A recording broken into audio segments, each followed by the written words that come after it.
Well, welcome. This is our Facebook Live. I'm Paul Tizzard. I'm the creator of the Overcome Your Fear of Flying in 30 Days program.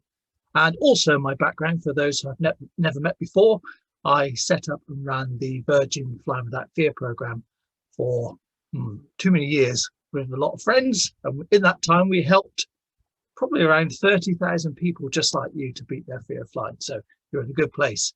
I ran that from 1996 when I approached Richard Branson with the idea, right through to 2019. Now, who the hell are Lovefly? Who the hell am I? So my name is Paul Tizzard. I'm a fear of flying coach. From the moment I started the courses, I was learning and I started to think about what is it that makes people fearful of flying and what can they do about it? And over the years, I've seen thousands of people just like you do something about their fear of flying. So you're in a good place. One of the things that occurred to me over the years is actually there are some fundamentals that are in place that can be talked about and looked at. And I've got a lot to say about that. And in the two books I've written around fear of flying, my recent one, which is called Helping You to Overcome Fear of Flying, which, by the way, you can get for free. Please don't buy it on Amazon. It's a rip-off. You can get a free copy if you go to paultizzard.co.uk. I'll mention that again at the end, and you get a free download there should you choose to do so. And that will certainly help you get going towards beating your fear of flying. So today I'm going to talk about the five pillars that underpin fear of flying. And these are ideas that I've had for quite a while now, but they've just really in the last year. Writing the book does help with this, by the way. It's just helped me to really think, what is it that's underneath it? So a few ideas which some of my friends who are on this call today will have heard of, but some new ones as well, which I've really like to expand upon more so than I do in the book. So the first thing I want to say about this before I get into the five pillars, the big build-up, is why do you want to get rid of your fear of flying? And some people have said to me, I can't believe that you're trying to help people who are scared of flying when we can't actually fly anywhere because there's a pandemic on. And firstly, I had noticed. And secondly, flying has not gone away. It's going to come back. So now is as good a time as any to be thinking about it in a more positive way. What can I actually do about this? What can I do to start to address this fear as part of a process so that when flights come back, and you can't fly right now, by the way, and there's a lot of COVID safe practices in place, which I've talked about on blogs and things like that. But a lot of people don't want to because they're kind of putting it off. They're not sure what's going to happen with the quarantine thing. But I think now is as good a time as any to be looking at beating your fear of flying. Now, something I know about fear of flying is that it is, when it gets hold of you, to get over it is a process, and it takes a different amount of time for different people. So one of the things I'd like to reassure you is that whatever point you're at in terms of your fear of flying journey, it's not too late. As long as there's life, there's hope, as they say in that really cheesy way. If there's life, there's hope. So in other words, even if you have got over the fear of flying and then you suddenly had a bit of a blip, I know some people that are on this today will be listening thinking, that's exactly what's happened to me. I've done really well. Now I've kind of come back again. Now, the thing is with the fear of flying is it's like a habit that we get into and habitual thinking and patterns of behavior that if they repeat, they become really strong and they take a hold, and it can feel quite hard to shake them off, But the good news is that, well, when we get into the five pillars, I'll tell you what the good news is. Hopefully there will be some by then. Just got to try and remember what they are. The good news is that all of this you can do something about. So the five pillars. So let me rewind again. Why do you want to beat the fear of flying? Because what's in it for you? What's in it for you? So it's a very simple question, but as a coach, it's a really obvious one. Why are you going towards the fear of flying? Why is it that you want to beat your fear of flying? Now, ostensibly, it's like that word, it can feel like that actually there's everything to gain. I get to travel, I get to, if I can fly, I can take those trips, I can do those last minute hen and stag weekends and those business perks, and you know, it feels like there's so much going for it. So why do we then resist it? Because we also have to give up certain things when we beat a fear of flying. So we have to then start to talk about ourselves differently. We have to think differently. We have to perhaps go towards the very thing which up until then has scared the bejesus out of us. So it's worth thinking about this. So for as much reason as there is to go towards this thing, there's also some things in place which are stopping you and making you want to sort of hold on to the fear, because you think, oh crikey, you know, I just don't feel safe. I don't need to fly. You know, not everyone's flying. They don't need to fly. It's not environmentally friendly, and all these sort of things that we'll say to ourselves. You know, this is all quite normal, by the way. And over the years of seeing lots of normal people like you, I've noticed this time and time again. Now, something for those who've never met me before, I do keep quite a light tone about this, because I don't think there's anything wrong with you, actually. Well, I haven't met some of you, so I might suspend judgment, but there's nothing wrong with you. There's nothing wrong with you. You are professional, intelligent, normal humans that have got into some bad habits or some unhelpful thinking or behavior patterns. And so in terms of, could you do something differently about this? Yes, you could. But there's nothing fundamentally wrong with you. So you're not weird, you're not crazy or any of those things. You've just got into some bad habits. So I approach the way that I work with people who have fear of flying and treat you as normal people that have just got into some unhelpful habits. And I also believe that fear of whatever is pretty similar, actually. Whatever the fear is, it doesn't really matter. And I've talked about this before many times, is that when you develop a fear of flying, it's a specific fear. And quite often when people have a fear of flying, they can be quite precious about it, and you can't suggest or say anything, because they're like, how dare you be light-hearted about this debilitating, life-changing fear. And I'm doing it out of respect, because I think when you have a fear, you need support and you also need challenge. So you need to be poked. You need somebody to say to you the things that perhaps you wouldn't say to yourself, and your friends will not say it to you because they're too busy supporting you. So I'm going to go through the 5 pillars, and I keep banging on about these, and we're 8 minutes in, you still haven't mentioned them. The last thing I want to say is, what's the impact on you for not facing the fear of flying? What is the impact on you? So I've got 3 types of questions here. I'd really like you to think about these, because they are critical. What has been the impact of not flying in the past on you, your relatives, friends, work, etc.? What has been the impact of not flying with comfort and ease? What's the impact right now? Well, bugger all, mate, 'cause I can't go anywhere anyway. Yeah, but normally, what is the impact right now? So is it something that you're thinking about? Is it something that's holding you back in some way? Is it giving you nightmares? Is it affecting your future choices? Okay, what's the impact right now? And what will be the impact if you do nothing different from this day onwards? So if we were talking again in a year or 2 years' time, and you've done nothing different, what will be the impact of carrying this fear of flying? These are important questions, aren't they? And worth thinking about, because sometimes it's easier to think about the pain. If I don't do something about this, what's the consequence and the pain for me if I don't address this? And that can be much more powerful than thinking of, oh, I just want to imagine myself on a beach. That isn't enough for some people. Not everyone is that way focused, thinks very much goal, future focused. So it's really important to think about this in terms of what's the impact. So what pain will it reduce if I start flying again? So I'm going to move on to the 5 pillars. So just a quick observation. Something one of my daughters noticed is that she said my head is a perfect circle. And in fact, with this Lovefly background, I could actually be the O. There we go. Lovefly. Anyway, so she did a little image on Instagram with my head as the O.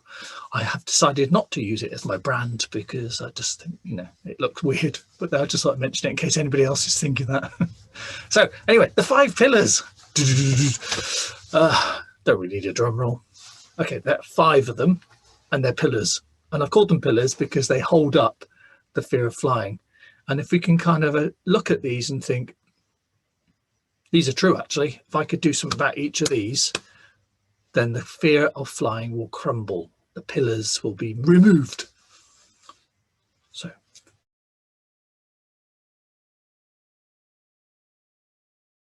pillar number 1, fear of flying is not innate. Fear of flying is not innate. In other words, you don't arrive into this world scared of flying. You know, you think, well, that's obvious. Well, the good news is, it is obvious. So no one arrives, and as the proud baby is delivered, well done, Mr. Smith, here's your boy. Oh, and he's got fear of flying. That's just not what happens. It's learned. And the great news about that is that if it's a learned thing, that means we can do something about it. So pillar number 1, and I think this is a critical one, is that it is not an innate fear. We are born with a few natural fears, you know, like, so a baby will, if it feels like it's going to drop, can grab out, and it's got that grabbing reflex. Not that you should test this, don't test it, okay? But babies do have that sort of fear of falling type thing, or fear of, so they will notice a height, like a cliff edge. They wouldn't crawl off you know. Anyway, please don't test this. So the idea is that we have a few of these things built into us, but fear of flying is not one of them. So the good news, again, just to reiterate it, if you're not born with it, that means at some point you learned it. And if you've learned it, you can always learn something else.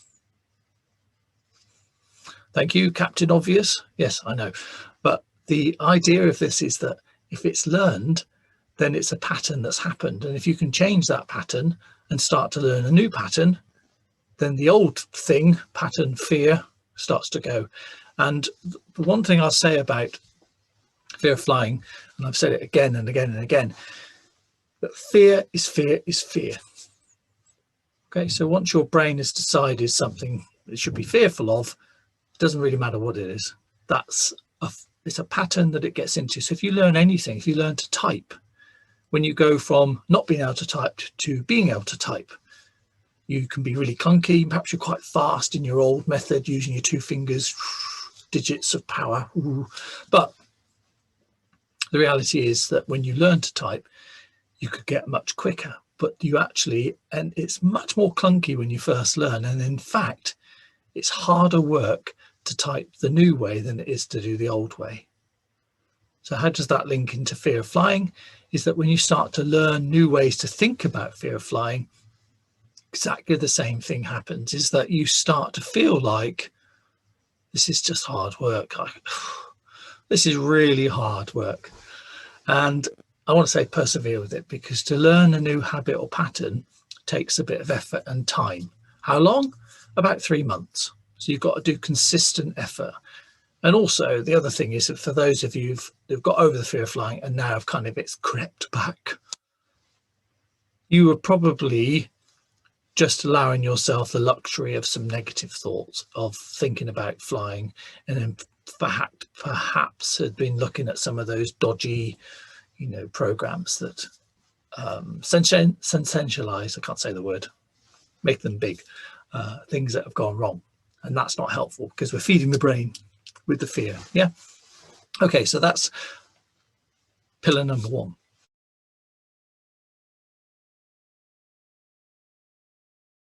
Pillar number 2.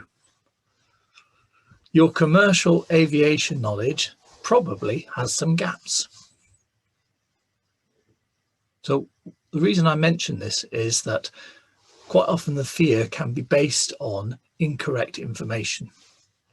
And so when we know the correct information, it makes me feel differently. And that's the same about anything. So for example, at the moment in the media, there's a lot of stuff going on about COVID. You may have noticed. Now, I don't know how much of that is true. Now, it's not that I'm trying to push some sort of conspiracy theory or anything like that. It's just that when I see them, any media write about commercial aviation, it's often, what can I put it, nonsense. There's some stuff which you just think, that's not true. And even films, when they have a film and they portray something that's happened, you just think that's just nonsense. So when we watch these things, we don't know that because we don't have that knowledge at the time. So that goes in and it feeds the fear, because we then think, well, that must be true because it was in a film and Nicolas Cage did this thing and, you know, he's a famous actor. They wouldn't portray rubbish. But quite often the film depiction of what flying is about is not quite right. I mean, the closest for me that was pretty good was the Sully film. I thought that was pretty good because it was faithful-ish, mostly, to the book. And I thought that was quite a good example of a real thing that happened. And when Hollywood got hold of it, they actually did it in a sort of a fairly decent sort of way, you know. So that one is pretty good. It might disturb you, but the thing about that one is, when I saw the newspapers that came out the next day, they said, hero crash lands onto the sea or to the river, which anyone in aviation will know that's absolute nonsense, because he and his co-pilot performed a ditch. A ditching procedure is a practiced plan. Well, you can't practice it, but you practice in the simulator, but it's a planned and known thing. And there's lots of backup things in place that help us to think about what an actual ditching is. And some of that is talked about in my program, where we talk much more around the safety side of it. So it's a planned procedure. But when you read or may have seen the articles, quite often it said crashed, landed into it didn't crash.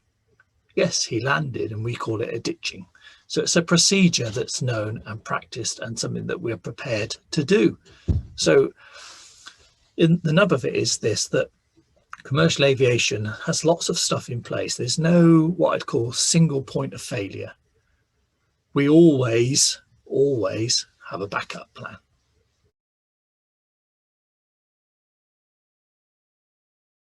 Pillar number 3. So some people say this to me. They say, I'm so irrational having a fear of flying. I am so irrational, have a fear of flying. And at a surface level, you could just go, yes, that's so true. But the reality is, you are a rational human being, okay, that has made an incorrect assessment of risk. Okay, so if you were to say, right, the chances of having something happen to you on a flight is like 50-50, maybe that's what you think it is, then fair enough, you should be fearful of it. But it starts to tiptoe into the irrational when we step back and go, what am I saying to myself? Okay, so the chances of anything happening to me is really, really, really slim. It's so remote. So what is it that I'm thinking about it? So I often say, it's not just saying you have an irrational fear is not helpful. I think it's more helpful to say, I'm a rational human that's made an incorrect assessment of risk. And the assessment of risk is that I'm in peril, I'm at threat, and therefore I'm scared. That's what's going on with your brain, okay? It's a threat. You consider it to be a threat situation. Otherwise, you would have no problem with it. At the end of the day, as we all know, it's means to an end. It's a journey from A to B. Well, it's easy to say this, but the reason you're on that flight is to go somewhere different, go somewhere interesting, amazing, or whatever. And the journey itself is just a means of transport. It's an exceptionally safe means of transport. It is a means of transport, and that's worth holding on to, because it's very easy to think, I'm in peril. This will be the one. This is the flight. This is the one. And these are all just unhelpful thought patterns that we can get into, and I'll talk about that in another Facebook Live later. But these unhelpful thought patterns just hold us back. And so let's just sort of step back from it again. So fear of flying is too simple to just say it's irrational. You are a rational person that has made an incorrect assessment of risk. And when we understand more about what's in place and how safe it actually is, then you can make a correct assessment of risk. But most of us are making that assessment of risk without pillar number 2 having been met. So for example, if your knowledge about flying and commercial aviation, especially so, is not correct and has some gaps, then of course you're making an assessment with incomplete information. So I would think, get the information, and then what's left after that is what are the unhelpful thoughts and behavior patterns that I'm left with. Okay, so that's just checking my list. That's number 3. So number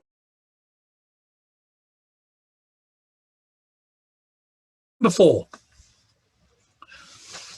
as humans, this is the 4th pillar, by the way, we can laugh at ourselves.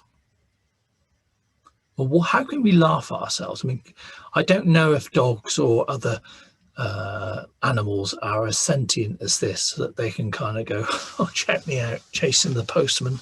I'm not sure dogs can do that sort of step back, but humans can. And this is an amazing thing. We can observe ourselves doing stuff. And it does mean that we can actually, I'm not saying laugh at ourselves, but we can kind of go, why am I doing that? Why am I doing this weird behavior? You know, how helpful is it? And quite often humans are surprised when I'm coaching them to say, if you step back and look at what you're doing and you say that you have to sit at this certain, you know, this certain seat, how helpful does that sound to you? I mean, the chances of that seat being particularly safer than any other seat, what do you think of the chances of that? And then they can often sort of smile or even be known to laugh. Yeah, both have happened in my presence. Some people can be quite amazed that they go, yeah, why am I doing that? And I say, so this, you won't fly for over 4 hours. Why is that? Well, I just feel that anything over that's not safe. Okay. How's that work then? What happens at 1 minute past the 4 hours? Does the pilot just lose it? It's too much, you know. And this is the thing, see, I'm doing this out of respect. We can stop and we can laugh at ourselves. And this is really helpful, because if you can observe what you're doing, then you can challenge your, so when we have all these thoughts going on, rattling through our head, and we think, crikey, what's all this about? You know, what am I thinking? What am I noticing? Oh my God, I don't feel safe. What's that noise? We can observe them, because our thoughts are not us, are they? Our thoughts are just like things whizzing around in our head, electrical impulses just whizzing around. And so they are not us. They are just thoughts. Okay. And so the great thing about being a human, I don't know if it's true for dogs. I don't know any dogs, can't speak dog, but for humans, we can laugh at ourselves. We can step back and go, why the hell am I doing that? And how helpful is it actually? And that's great, isn't it? So I think it's really nice to have a bit of a light touch about this and just think, do you know what? It's all right. It's all right. I can laugh at myself. That's what I used to do. This is what I'm doing now. We can step back and observe what we're doing and critique it. Okay. Humans have that gift.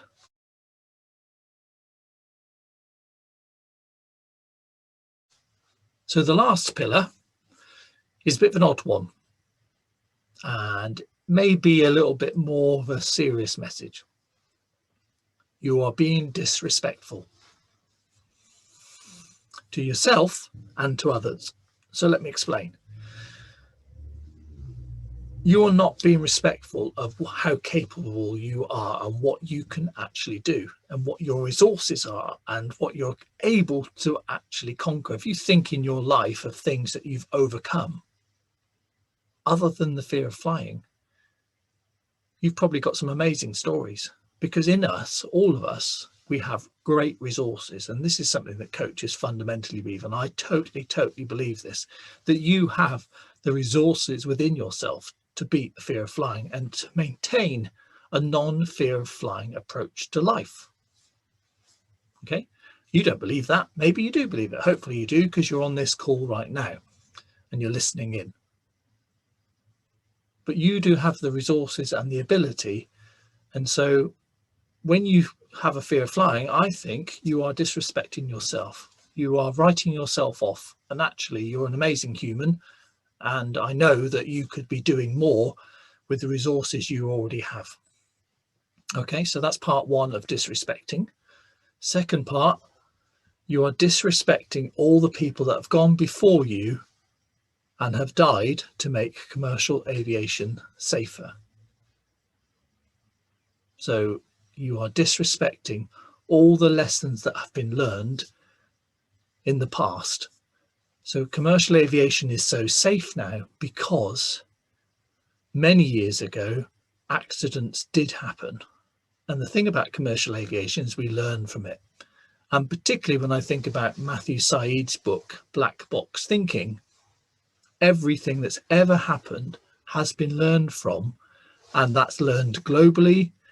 And so we learn, we change our procedures, we change the training, we change all sorts, aircraft equipment, because we've learned time and time and time again. So when you are holding on to your fear, you're almost negating all of those lessons that have been paid. And we call it, you know, there's different versions of it, but tombstone technology or tombstone learning, which is a bit dark, but I just want to kind of put it into perspective that you're not on some random experimental flight. Okay, you are on a planned, carefully monitored, backed up, procedural, governed flight. And every single one of those will take off and land today, the 3 that actually go today. But when we get back to normal flying, there's so much in place. You would be amazed, and it's very reassuring to see all these things. And perhaps you've only seen a little snippet of them as a customer going through. You just see what you see.